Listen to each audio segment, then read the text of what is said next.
ये हमने बोतल रखी हुई है और ये हमारी बंदूक है। ये छड़े हैं, ये हम इस मैगजीन में डालेंगे और 10 छड़े उस बोतल को मारेंगे। यहाँ हमारे पॉइंट लिखे जाएंगे, यहाँ मोहित के और यहाँ आशिर के, और हमारा एम्पायर रहेगा शान मार्कर लिखा है जिससे पॉइंट इसमें है। और अभी हम ये इसका इनाम भी है।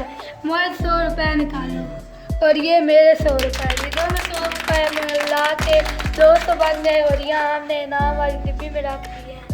तो दोस्तों अब हम इस मैगजीन में छड़े डालते हैं।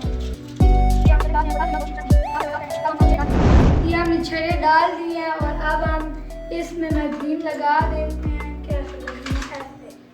और अब हमारे चैलेंज शुरू होने वाला है। तो गाइस ये हमारी बाउंड्री है, यहाँ पे हमने इससे आगे नहीं जाना है। यहाँ पे खड़े होके सीधा उस बोतल को निशाना लगाना है।